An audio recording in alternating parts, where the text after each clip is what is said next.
निष्क्रिय बम कहने की उनको दगाने की जरूरत नहीं, खुद दगे हुए बम हैं, वो क्या दगाएंगे?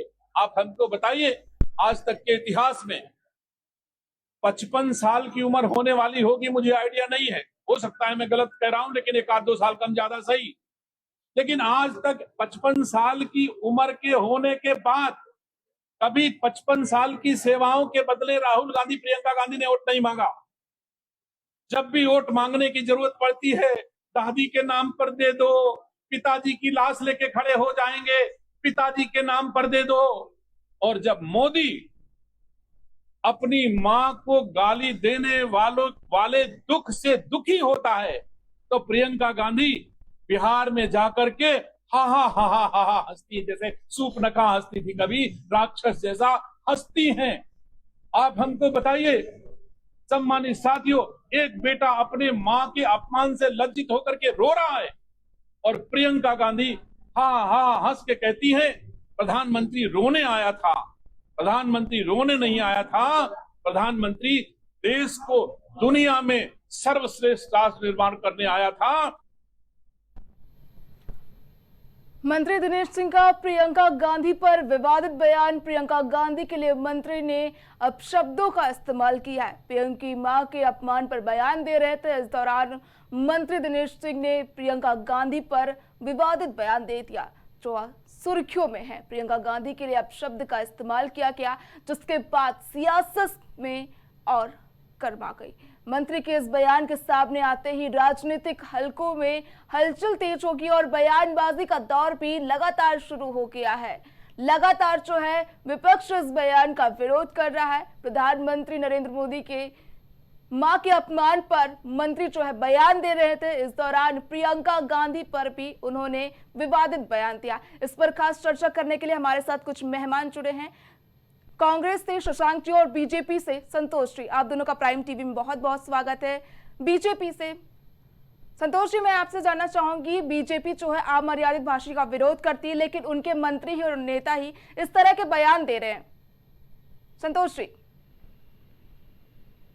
राजनीति में मर्यादा का ख्याल सबको रखना चाहिए और जिस तरीके से आज इसके पहले आपने देखा होगा कांग्रेस ने जिस तरीके के शब्दों का इस्तेमाल किया था, मैं नहीं कहता कि दिनेश शर्मा ने दिनेश सिंह ने जो बात कही है वो सही है, लेकिन ऐसा नहीं कि इसके पहले भी कांग्रेस ने बहुत सारे जो है बातें कही हैं किसी के माँ के बारे में, किसी के बहन के बारे में। तो ये सब चीजें नहीं करनी चाहिए और चाहे कोई भी नेता हो, राजनीति में मर्यादा का पालन होना चाहिए। राजनीति को राजनीति की तरह से करना चाहिए, ना कि किसी बहन बेटी के ऊपर आरोप लगा के। जी शशांक जी, प्रियंका गांधी के लिए मंत्री ने बयान दिया है, उस पर क्या कुछ कहेंगे आप? मेरे साथी को भी मेरा प्रणाम। यह भारतीय जनता पार्टी की ओर से जिस प्रकार का बयान सामने आ रहा है, यह कोई नया नहीं है जी। यह भारतीय जनता पार्टी का पुराना चेहरा रहा है कि वे अपने निजी लाभ के लिए कांग्रेस पार्टी और विरोधियों पर इस प्रकार की अमर्यादित टिप्पणी किया करते हैं। और आज अगर प्रियंका गांधी जी पर इस प्रकार से बयान दिया गया है, तो यह कोई आश्चर्य की बात नहीं है। यह भारतीय जनता पार्टी की परंपरा है। कभी जो है कांग्रेस की विधवा, कभी जर्सी गाय जैसे शब्दों का प्रयोग किया गया, कभी हाइब्रिड बछड़ा जैसे शब्दों का प्रयोग किया गया। दूसरों को मर्यादा का पाठ पढ़ाने के बजाय भारतीय जनता पार्टी के नेता खुद थोड़ी सभ्यता सीख लें। भारतीय जनता पार्टी को आत्ममंथन की आवश्यकता है कि वे किस स्तर की राजनीति करते हैं और जिस स्तर की राजनीति भारतीय जनता पार्टी की ओर से हो रही है, उतना निम्न स्तर का राजनीति इस देश में किसी दूसरे राजनीतिक दल की ओर से नहीं हो रहा है। शशांक जी, मर्यादित भाषा की कांग्रेस की ओर से बात की जा रही है। अभी बिहार में वोटर अधिकार यात्रा के दौरान जो टिप्पणी की गई वो भी अशोभनीय थी। मैंने खुद उस टिप्पणी की आलोचना किया है जी। और कांग्रेस पार्टी का उस टिप्पणी से किसी प्रकार का प्रत्यक्ष रूप से या अप्रत्यक्ष रूप से संबंध नहीं है। और जिसने उस प्रकार की टिप्पणी किया है उस पर प्रशासन ने संज्ञान भी लिया है। और अगर कांग्रेस पार्टी का इसमें कोई हाथ होता तो उस आपराधिक प्रवृत्ति के व्यक्ति की गिरफ्तारी के विरुद्ध हम लोग आवाज उठा रहे होते, लेकिन हम लोग आवाज नहीं उठा रहे हैं। हम कह रहे हैं कि उन्होंने एक महिला का अपमान किया है और अगर उनके विरुद्ध कार्रवाई हो रही है तो मैं इसका स्वागत करता हूँ। जी शशांक, संतोष जी, कांग्रेस कह रही है कि अमर्यादित भाषा का प्रयोग करना बीजेपी का रोज का काम है, क्या कहेंगे इस पर आप?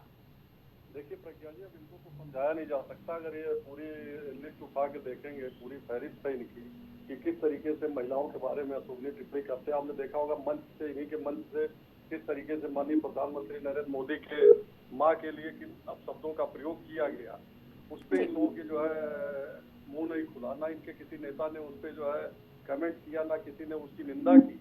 तो सबसे बड़ी बात यह है कि कांग्रेस तो अमर्यादित भाषा बोलने की जो है पूरी भंडार इनके पास है, लेकिन फिर भी मैं राजनीति में कहना चाहूंगा कि राजनीति में हर व्यक्ति को मर्यादा का पालन करना चाहिए, एक शिष्टता होनी चाहिए राजनीति के अंदर, जो कांग्रेस की तरफ से नहीं दिखती है। ठीक, शशांक जी, अमर्यादित भाषा का कब तक राजनीति में इस्तेमाल किया जाएगा? क्योंकि जनता जो है एक नेता चुनती है, वो चाहती है सुनिश्चित जो नेता हो वो जनता के लिए काम करे, देश को प्रगति की ओर ले जाए। लेकिन कोई भी पार्टी होती है वो सिर्फ और सिर्फ टिप्पणी करती है अमर्यादित भाषा पर, महिलाओं पर शिकंजा कसती है। आज ही मंत्री दिनेश प्रताप सिंह ने प्रियंका गांधी पर विवादित बयान दिया है। कब तक राजनीति में इस तरह के बयान दिए जाएंगे? अशोभनीय टिप्पणी कब तक की जाएगी?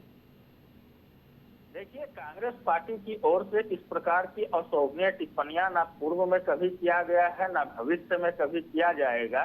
कांग्रेस पार्टी सदैव से राजनीति में शिष्टाचार और मर्यादा को लेकर चली है और आगे भी चलती रहेगी।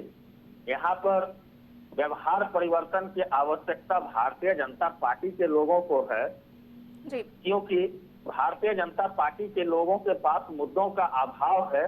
जो लोग जुमले देकर सत्ता में आते हैं, जिन लोगों के पास गिनाने के लिए अपने कार्यकाल का कोई काम नहीं होता है, वे लोग इस प्रकार से ही बीच बीच में विवादित बयान देकर देश की जनता को भटकाते रहते हैं, ताकि इस प्रकार के छोटे मोटे मुद्दों में जनता उलझी रहे और उनकी बातों, उनकी जुमलों पर विश्वास करके उन्हें सुनती रहे। लेकिन यह ज्यादा दिन चलने वाला नहीं है। आप दोनों का प्राइम टीवी से जुड़ने के लिए बहुत बहुत धन्यवाद। आपको बता दें कि दिनेश सिंह के बयान के बाद सियासत गर्मा गई है। दिनेश सिंह का प्रियंका गांधी पर विवादित बयान, मंत्री के इस बयान के चलते राजनीतिक हलकों में हलचल तेज हो गई और बयानबाजी का दौर भी शुरू हो चुका है।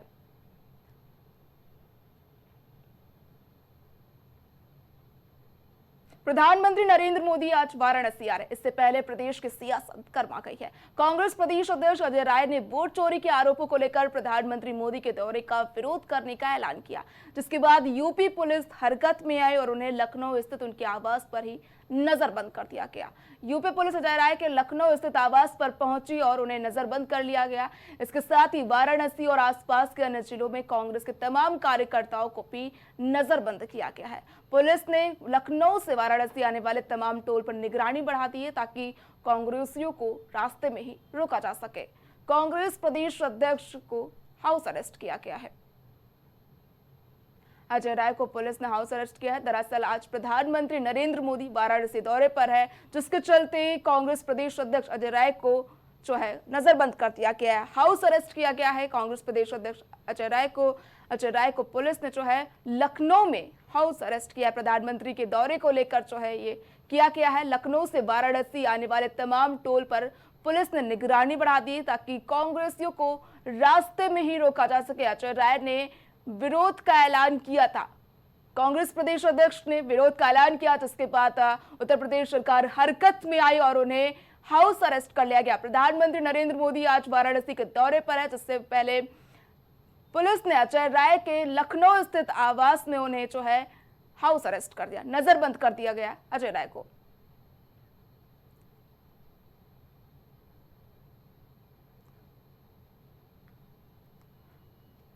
मैं इस पर चर्चा करने के लिए कांग्रेस से उज्जवल जी हमारे साथ जुड़ चुके हैं। उज्जवल जी, प्राइम टीवी में आपका स्वागत है।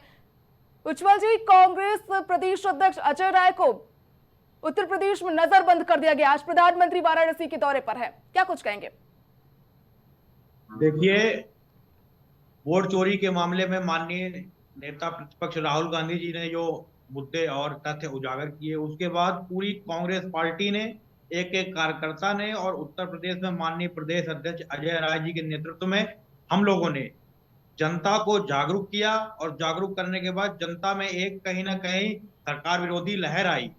इस लहर के कारण प्रधानमंत्री जी और पूरी भाजपा और पूरी सरकार बौखलाई हुई है, और ये इस प्रकार से माननीय प्रदेश अध्यक्ष जी का हाउस अरेस्ट होना और रात में पुलिस का इस प्रकार अलोकतांत्रिक तरीके से घुस जाना, ये जी। सरकार की बौखलाहट ही है।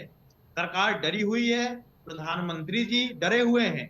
ये जानते हैं कि जनता जान चुकी है कि अब हम ज्यादा दिन तक देश के प्रधानमंत्री नहीं रहने वाले। अगले चुनाव में जनता इनको मुंह तोड़ जवाब देगी और वोट की चोट से सरकार को गिरा देगी। जी उज्जवल जी, जहां एक और कांग्रेस वोट चोरी की बात करती है, एसआईआर को लेकर उसका विरोध करती है। एसआईआर बिहार में जो किया जा रहा है वो तो सही है, वोट चोरी नहीं होगी इससे, उसके जो नतीजे हैं वो सच्चाई से सामने खुलकर आएंगे। इस पर कांग्रेस विरोध क्यों कर रही है? देखिए, एसआईआर का मुद्दा जी ये लोकतंत्र से जुड़ा हुआ है, संविधान से जुड़ा हुआ है और जनता के कहीं ना कहीं एक मूल अधिकार से जुड़ा हुआ है। आप ये बताइए, एसआईआर कैसे सही हो सकता है? जो महिला 35 साल की है उसकी उम्र 105 साल दिखाई जा रही है, जो 18 साल का है उसकी उम्र 68 साल दिखाई जा रही है। जो बिहार का मूल निवासी है, बिहार की जनता है, उसको उनके मतदान के अधिकार से, वोट के अधिकार से वंचित किया जा रहा है। उनको जो देश में लोकतंत्र लागू है उससे वंचित किया जा रहा है, अपना प्रतिनिधित्व चुनने के अधिकार से वंचित किया जा रहा है। आप लोग कैसे कह सकते हैं कि एसआईआर सही है? सुप्रीम कोर्ट भी एसआईआर में भी सुनवाई कर रहा है लगातार सतत रूप से। तो हम लोग तो एसआईआर के लिए और आप लोग तो जजमेंटू कैसे हो सकते हैं एसआईआर के लिए? जी बीजेपी इस पर कटाक्ष भी लगातार कर रही है कि एसआईआर के चलते जो है कांग्रेस वोट का मुद्दा बना रही है। बिहार में विधानसभा चुनाव होने वाले हैं, कांग्रेस इसे मुद्दा बना रही है, क्या कहेंगे इस पर? देखिए, कांग्रेस देश की जनता के लोकतांत्रिक अधिकार, संवैधानिक अधिकार और दलित पिछड़ों के जो अधिकार हैं, जिसके कारण आज दलित और पिछड़े कहीं ना कहीं बराबरी कर पा रहे हैं देश में, जो एक तरीके से मुख्य धारा में लोग हैं उनसे बराबरी कर पा रहे हैं। तो कहीं ना कहीं इसके पीछे कांग्रेस की गतिविधियां और कांग्रेस की लगन ही है। और यदि आज कांग्रेस देश की जनता के मताधिकार को बचाने के लिए प्रयास कर रही है तो सरकार बौखलाई हुई है और हमारे कांग्रेसियों के खिलाफ कार्रवाई कर रही है। जी उज्जवल जी, हमारे साथ जुड़ने के लिए बहुत बहुत धन्यवाद। आपको बता दें कि अजय राय को लखनऊ आवास में उनके ही आवास पर नजरबंद कर दिया गया है। अजय राय को पुलिस ने हाउस अरेस्ट कर दिया है। दरअसल आज प्रधानमंत्री नरेंद्र मोदी का वाराणसी दौरा है, जिसके चलते ये कदम उठाया गया है। नेपाल में 2 दिन से विरोध प्रदर्शन हिंसक हो रहे हैं। राजधानी काठमांडू से लेकर छोटे छोटे कस्बों तक जनजी आंदोलनकारी सरकार की सोशल मीडिया बैन के खिलाफ सड़कों पर उतरे हैं। पथराव और आगजनी से शुरू हुआ ये विवाद अब और अधिक बढ़ गया है। नेपाल की अस्थिरता भारत के उत्तर प्रदेश के सीमावर्ती इलाकों पर भी असर डाल रही है। नेपाल के सीमा से लगे बहराइच, श्रावस्ती, लखीमपुर और बहराजगंज जिलों को हाई अलर्ट पर रखा गया है, क्योंकि इन इलाकों में नेपाल से रोजाना व्यापार, पढ़ाई और आम आवाजाही होती है। इसीलिए यहां सुरक्षा को कड़ा करना जरूरी हो गया है। उत्तर प्रदेश सरकार ने इस स्थिति को गंभीरता से लेते हुए सीमा पर सुरक्षा बढ़ा दी है। मुख्यमंत्री योगी आदित्यनाथ ने पुलिस महानिदेशक राजीव कृष्ण को आदेश दिया है कि नेपाल सीमा पर 24 घंटे चौकसी रखी जाए। सभी सीमावर्ती जिलों में अतिरिक्त पुलिस बल तैनात कर गश्त को तेज किया जाए। इसके साथ ही सीमा चौकियों को मजबूत बनाया गया है और सुरक्षा एजेंसियों को हर छोटी बड़ी सूचना पर तुरंत कार्रवाई करने को कहा गया है। संदिग्ध गतिविधियों पर नजर रखने के लिए तुरंत प्रतिक्रिया दल भी सक्रिय किए गए हैं। इसके अलावा ड्रोन से भी निगरानी रखी जा रही है। तस्वीरें देख सकते हैं, लगातार नेपाल भारत बॉर्डर पर, उत्तर प्रदेश और नेपाल बॉर्डर पर सुरक्षा व्यवस्था जो है चौकसी की जा रही है। मदद के लिए लखनऊ में कंट्रोल रूम बनाया गया है। सरकार ने 3 हेल्पलाइन नंबर भी जारी किए हैं। भारत के विदेश मंत्री की ओर से 9 सितंबर को जारी एडवाइजरी में कहा गया है, नेपाल में बढ़ते हालात को देखते हुए भारतीय नागरिकों को स्थिति स्थिर होने तक वहां की यात्रा टालने की सलाह दी जाती है। अभी नेपाल में मौजूद भारतीय नागरिकों को सलाह दी जाती है कि वे अपने वर्तमान निवास स्थानों पर ही आश्रय लें। सड़कों पर निकलने से बचे और पूरी तरह से सावधानी बरतें।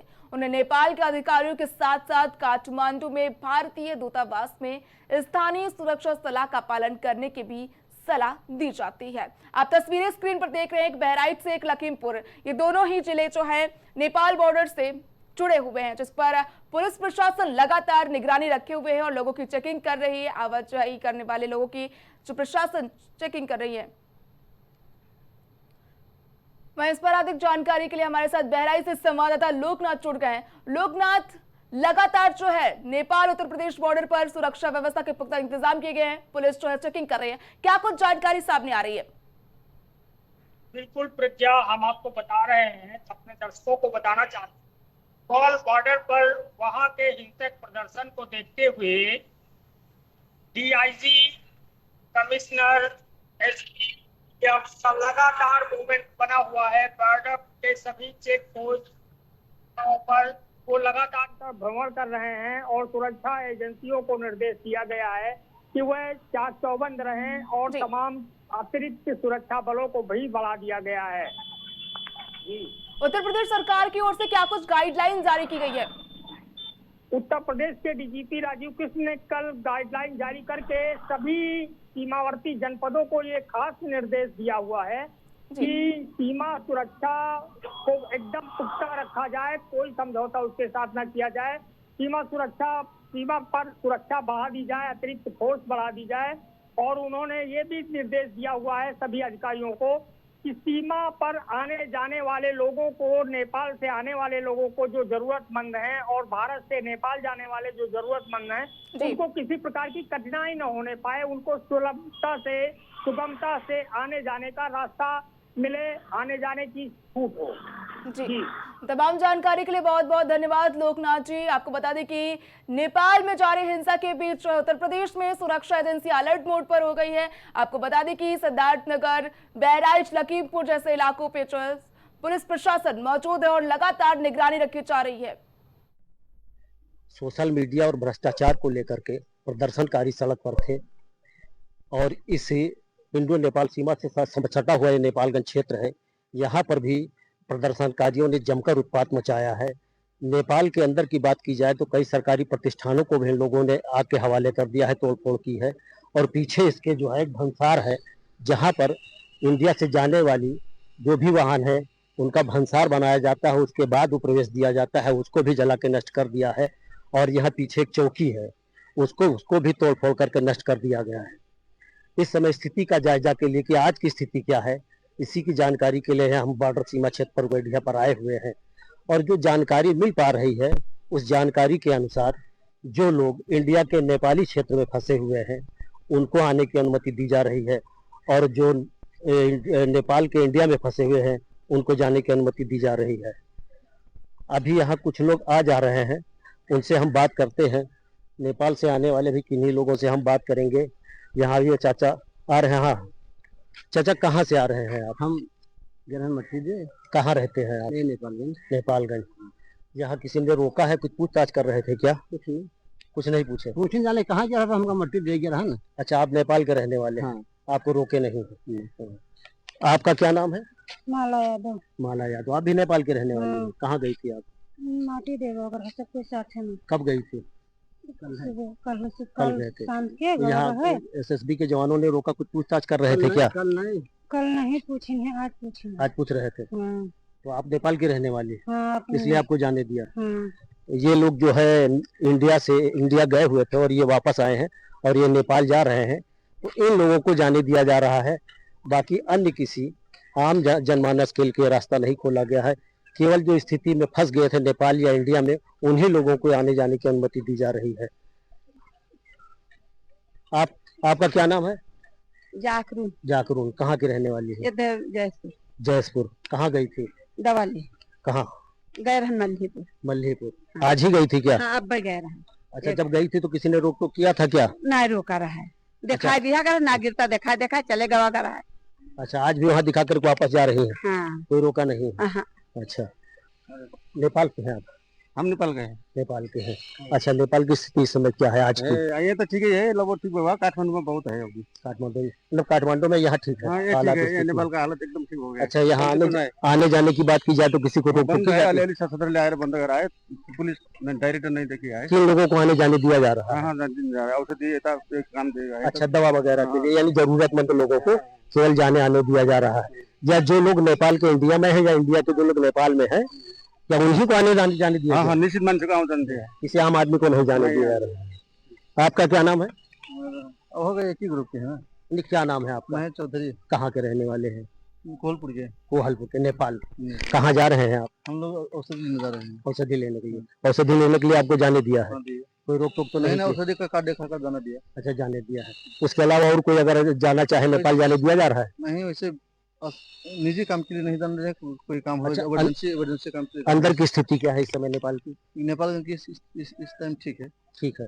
नॉर्मल लोग, दुकानें वगैरह जो है सब खुल गया है, सिर्फ अड्डा सिर्फ तहस पाया है और कुछ नहीं है। अच्छा, ये जो है, जो यहाँ उपद्रव हुआ या प्रदर्शनकारियों ने किया, उससे क्या नुकसान किया है?